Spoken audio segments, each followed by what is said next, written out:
This is a wonderful evening. I mean, I'm learning a lot of stuff about David. I knew some things, but I mean, the depth of what happens in 80 years and the kind of contribution he has made is just tremendous. You know, half that stuff, you know, like when you hear people talk about you in such gratifying terms. I just want to thank you, Carmen. But, you know, a lot of that stuff had to do with being nervous and scared and really feeling in my heart that I was doing the right thing. I did not know that there was a real movement for nonviolence and change. I knew there was resistance to the war, but I didn't really understand what that was all about. I remember, just like he said, I remember being in Vietnam and realizing I had no business being there. I remember a Vietnamese woman asking me, how come you fight Vietnam when you know we couldn't eat lunch count in America? And I was like, that makes a lot of sense, you know?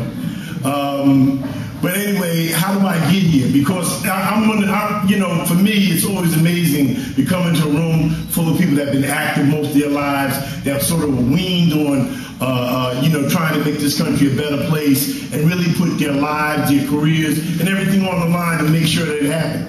For our children, I have a granddaughter now, and I'm trying to just instill these kind of things that I've learned over the years of being involved with this movement. And Carmen was right. I had never really socialized a lot with white folks. I grew up in the projects in Jersey City. I did go to Catholic school, but it wasn't a great experience for me. And I stayed in my, like, you know, my little group. And maybe some people identify with that. But anyway, what happened is that I remember the first NC I went to, and it was in February, it was cold. I opened up the door, and there was all these sea of white faces looking at me, and I was like, I didn't know what to expect. What I come to find out, man, is that you know, the depth of knowledge and the people's hearts, you know, that are involved in this. You know, you can't do this on the surface. You can't be involved in this kind of movement and just be a service kind of individual. You really have to give it from your heart. You know, and that's what David's all about. David has given his heart to this thing his whole life. I remember the incident, and what I wanted to talk about when they said you had to say a few words about David, what I thought about was that I had got involved. I worked with VVAW. I started working with the War Resistance League, and we were up at Bard College. And, you know, at that time I thought I was a legend in my own mind, you know. I thought sure I was somebody, not realizing that David was a legend of our time. But anyway, I felt that, you know, and let me explain. I'm a black guy around a lot of white folks. I'm a little sensitive, you know what I mean? You have to acknowledge me or give me some kind of sign. I thought that David didn't, you know, he dissed me.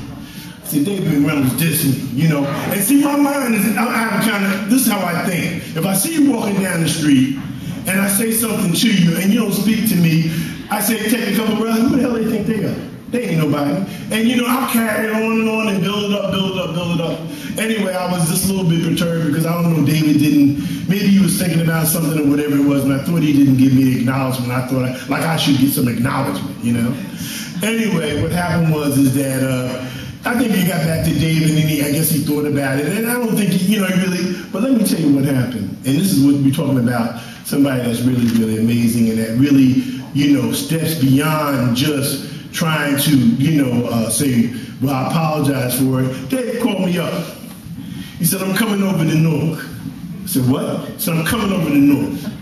David, sure enough, he came over to Newark, and we went through the hood. Me and David, we was hanging in the hood. Two homeboys riding down the street, you know what I mean? We stopped at a couple of stores. You know, they have this thing called chicken skins. David got a bag, I got a bag. You know what I mean? And what I'm trying to say is that he went out his way to let me know that, you know, hey, I'm down with this process. I'm trying to learn people. I'm trying to get to know people. I want to see what your environment's like. I want to take that back because I want to feel that. I want to feel, you know, maybe some of the things that you feel so I can get a better understanding about who you are. I don't know many people that would have went to that extent to do that kind of thing, but I'm ever grateful for that. And David, happy birthday. All right.